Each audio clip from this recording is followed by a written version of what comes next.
Hey there folks, Uncle Troy here today. Another C word update. For those of you who aren't keeping track, the C word update is where I talk about my battle with cancer. It's not one of the happy-go-lucky fun and games videos, so if that's what you're looking for, feel free to click away and find one of the other videos. There's about 600 of them, so you should be okay. But if you're here for an update on my cancer scare, then you're at the right place.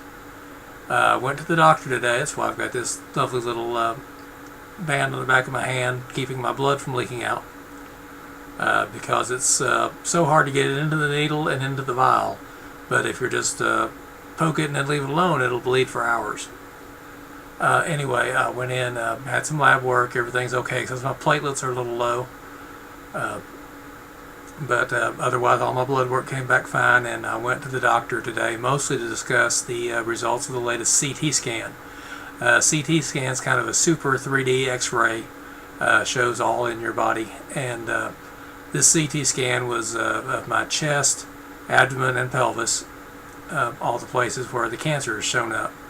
I have a tumor in my colon, and then I have lesions, little bits of cancer that are eating into the healthy cells in various para-aortic lymph nodes, which is basically your stomach area. About 3 spots in my liver and several spots in my lower lungs, and that's all. We're keeping track of all that on the CT scan, and I've been undergoing chemotherapy for these lesions for almost a year now, which puts me about 6 months past what the first, when I looked up colon cancer stage 4 on the internet, it said basically you have 6 months to live. So the fact that I've been taking chemotherapy for a year now is a good sign. My doctor, by the way, says don't pay any attention to anything you read about cancer on the internet. It is all old information. It's all outdated. She expects me to have at least a couple of years left, possibly more, depending on how I deal with the chemo. So the CT scan came back, and the message from the radiologist that read the CT scan is basically stable. Meaning there's no measurable change or noticeable change in my CT scan from the last time, which means the cancer hasn't gotten any bigger, it hasn't gotten any smaller. For almost a year now, I've been getting CT scans every 3 or 4 months, or 2 to 3 months, I guess, and the result has always been smaller. You know, not as small as my doctor would like. It's not getting small as fast as my doctor would like, but it's always been, smaller, fewer, whatever. And this time it is stable, which means we've entered a new phase of my treatment. We're going to continue with the current medications, at least for now. And as long as they keep the cancer stable, then we're going to continue with those. But I've entered whatever small chance there was that this chemotherapy regimen would completely get rid of the cancer. Well, that's out of the picture now, because it's gotten it about as small as it's going to get. Now, I could stay in this phase until the next CT scan, which will show the lesions are getting larger, or I could stay in this phase for years, just CT scan after CT scan, saying no change, which is what we're hoping for. But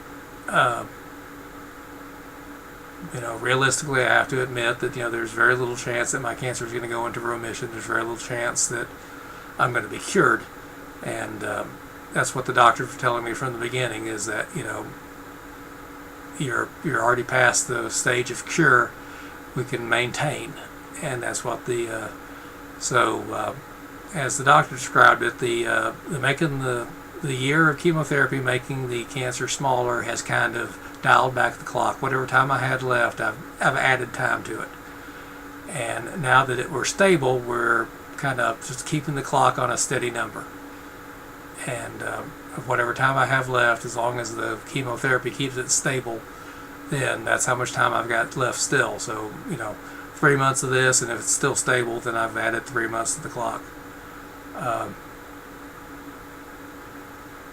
Also, the CT scan showed a little inflammation in my lungs. I've had a dry, non-productive cough the last couple of weeks, and so they've called in some antibiotics, which I got to the drugstore before the fax or whatever got to the drugstore, so they had no idea what I was talking about when I said I'm here to pick up my antibiotics. So going to have to make another trip back into town later to take care of that. As far as my anal abscesses go, the other major health problem I have, I've been to the doctor about 5 times in the last couple of weeks. I had some swelling, some infection probably. I'm on my 2nd run of amoxicillin, and it's basically my butt has become infected. And I know my butt's become infected because it's very painful, a lot of discharge from my fistulas, a lot of swelling, discoloration, just generally bad things going on down there. And then I take the antibiotic for a couple of days, and all of a sudden it's fine, and I can sit and not drain and not hurt. And so I've already talked about it, I think. Basically, the surgeon is saying we might have to go back and cut again. I'm hoping this latest round of antibiotics will, get rid of it, and I'll be fine for a while. Because I really don't want to go back to the hospital. I really don't want to go under general anesthesia, and I really don't want to get cut again. When I was a very young boy, about 6 or 7, maybe as old as 10, I don't know, I went into the hospital to have my tonsils out. And it was supposed to be, go in one afternoon, stay overnight, in the morning have my tonsils out, stay that night, and then like the next day go home. And so we went out on like a Tuesday or a Wednesday and supposed to go home the next day. And instead I woke up like 3 days later on like a Friday night. I remember it was a Friday night because some network having their Friday night movie. It was Robinson Crusoe, by the way, which I woke up to about the time that Robinson Crusoe had hit a major stage of depression and was standing at the top of the wall telling the Lord to take me now. Which is a good thing for a 10-year-old to wake up to after being in the hospital. And I found out that no one would answer my questions, no one would tell me what was going on. They just pat me on the head and tell me it's okay, go back to sleep, you won't remember anyway. And apparently from the time that I woke up from the general anesthesia until then, which was like 2-3 days, I had been running in a cycle where I'd sleep for a couple hours, wake up, ask a bunch of questions, go back to sleep for a couple hours, wake up, ask the same questions, sleep for a couple hours, wake up, ask questions, and so they'd pretty much give up on me. But after being up for a while and watching the movie, I slept all through the night, and then Saturday everybody was willing to talk to me because I was making sense apparently, and I think I got to go home Sunday. But ever since then I've been basically afraid to go under general anesthesia because I'm afraid I'll wake up, I won't know who I am, and I won't remember anything. And of course they keep telling me, anesthesia's gotten better, things have changed over the years, you won't be getting the same drugs, you won't be, they won't be bringing you down to the same level of unconsciousness. But still, it scares me. And so that's part of the reason why I don't want to go back and have my butt cut on again. Another reason is it's just generally unpleasant. I had to have a lot of pain medicine when I was in the hospital for this, and a year later we're talking about cutting on me again. So I'm wondering what's the point of cutting on me if I'm still going to hurt and if I'm still going to be having discharge and I'm still going to be a year later we'll say, well, it's time to cut again. The doctor assures me that's not the case, but that's what's going through my head. And finally, the reason is I don't want to go back into the hospital. Even though this time he tells me I'll only stay a day or 2. Well, that's what they told me when they were having the tonsils out. You're only going to stay a day. They also lied to me a couple other things about being in the hospital to have my tonsils out. They told me I would be there 1 day. They told me I wouldn't have to get a shot. And they told me I could have all the ice cream I wanted when I came out of surgery. Well, as I said before, I stayed there several days. It turns out they weren't going to give me a shot. They weren't going to put an IV in my arm to put me under, but they were going to give me a happy don't care shot beforehand. And so I got up and ran away. And if the fire door had worked the way it was supposed to, they never would have caught me. but I had to get a shot. Now, I was one of those happy I don't care shots, and a few minutes later I'm saying wee and laughing at the fluorescent lights above my head. But I did get a shot. It wasn't all gas. I did get a gas later. Breathe deeply, count back from 100. I think I made it to about 96, and then I was out. And then as for the ice cream, I did not get any ice cream at all. I had some kind of infection. They were afraid that the dairy products would make the mucus worse and would interfere with the healing. So instead I got sugar-free popsicles. And this was back in about 1977, so whatever sugar-free popsicle flavor you're thinking of, no. The sugar-free back then did not taste like it does now. So all those added up to a bad hospital experience. The staff was fine, everybody was nice to me, but all that added up to a bad hospital experience. And last year when I was in after the operation on my anal abscesses, I ended up being there about 8 days. They kept me there 3 or 4 days before the operation, pumping me full of antibiotics, pumping me full of painkillers, saying, if it gets better, we won't have to operate. If it gets better, we won't have to operate. And so that didn't work. I didn't get better fast enough, so they had to operate. And then afterwards, my butt's hurting because it's been cut into, and I still had to stay another 3 or 4 days afterwards until I was healed up enough to send home. And that's my concern this time, even though the doctor says it'll be quick in and out, just stay a day or two to make sure you're not going to get infected, and then we can send you home. That's pretty much what they told me beforehand last time, and I ended up staying several days. And after 8 days in the hospital bed, your muscles don't work like they used to. They send somebody over to help you up and help you walk from the physical therapy department. And I was a little shaky that first lap around the floor. And I think that was about as low as I've gotten. The hospital food, the having to stay in the bed, the weird sleeping hours because they tell you to try to get 6, 7, 8, 9 hours of sleep a night.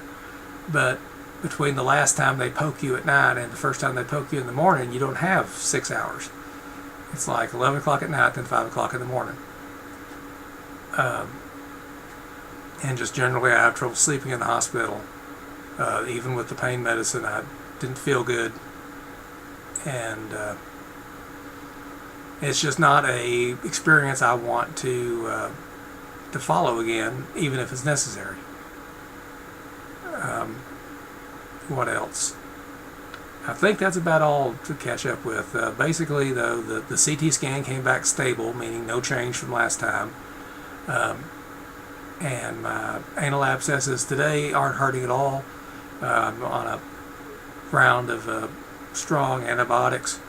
I was on a round before, and it made me feel better, and then as soon as I stopped taking the antibiotics, I started feeling bad again. So if this round doesn't fix me, then I've got to go back to the surgeon, and then we may be going into surgery again. But for right now, everything's in a holding pattern. They're giving me a week off of chemotherapy to take some antibiotics specifically directed toward my lungs. I'll continue the antibiotics directed toward my butt. And about a week from now, I'll go back for chemotherapy. They'll take some blood work, and if my white blood cell count's normal, everything else is normal, we'll start back on the chemotherapy that's designed to keep me stable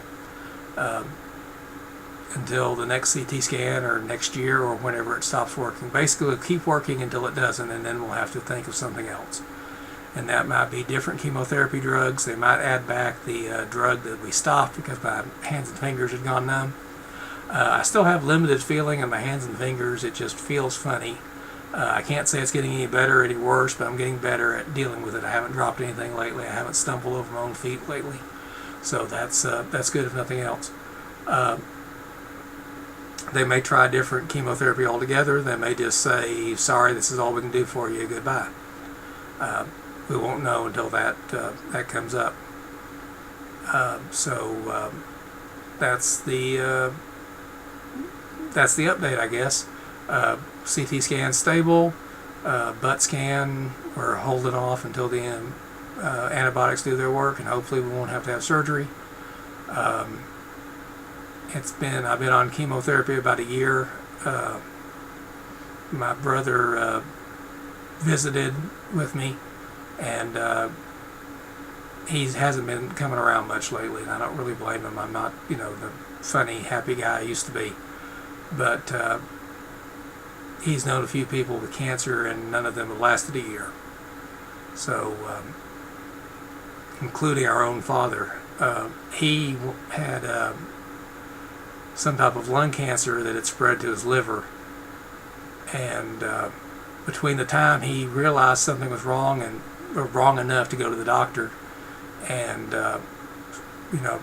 start talking about it may be cancer, it is cancer, let's do some surgery and see how bad it is, we're sorry, he's gone. And all that took place in like a month and a half.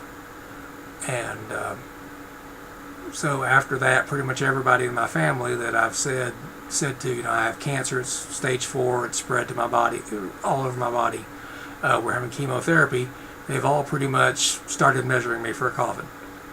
And, they're supportive, but you can see in their eyes they don't expect me to be around. And everybody's surprised that I've lasted this long. Well, ha-ha to you, I plan to be around a lot longer. Anyway, but that's the results of my test, results of going to the surgeon. And like I said, we're almost a year now. Chemotherapy. The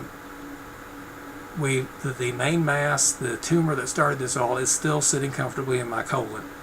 I don't know if I've talked about this or not, but one of the first things they did was send me to a surgeon to discuss having it removed. And the basic response was that it's not blocking the flow of feces. Everything's moving past it normally. It's not spreading. Of course, that's part of the chemotherapy. But it wasn't immediately life-threatening. And unfortunately, surgery in your colon can be life-threatening all by itself. There's a thing called dead colon syndrome, where if you cut into a colon, sometimes there's a thing called peristalsis or something, where the colon works the food through the intestines and out. And sometimes cutting into the colon messes up the peristalsis and it never works right again. And so basically you starve to death with a stomach full of food because the food is not moving through the digestive system properly. And any cut into the colon can cause that. It's a small chance, but a chance nonetheless. And so since the colon cancer itself wasn't immediately life-threatening, they said let's not operate on it. In fact, the doctor that I talked to about it, the surgeon, said, go have the chemotherapy, come back and talk to me in a year if the chemotherapy gets rid of everything. Unfortunately, the chemotherapy is not getting rid of everything. It's just shrunk it down, and now we're stalled. So, but unless the chemotherapy got rid of everything, there wasn't much use in removing the mass from the colon, because the colon cancer cells had already spread to the rest of my body, and so the only reason that she would remove the mass from an otherwise healthy colon is if all the cancer we'd gotten rid of all the other cancer all through my body, and that way we'd get rid of the source just so it wouldn't spread again. And unfortunately, since we can't do that, then we're going to keep the mass until it causes a problem. So far so good on that. It's maintained steady size as near as we can tell. Actually, I got a note from my gastroenterologist that it might be time for another colonoscopy. The colon cancer people that I'm talking to, the oncologists and whatever, doesn't really see a need for that with all the CTs and other scans I'm getting all the time. There's no real need for another colonoscopy. It can't really tell us anything that we don't know already. So I need to call him and tell him to hold off on that. Okay, now that's everything to pass on. So this is Uncle Troy signing out. Please have a good night.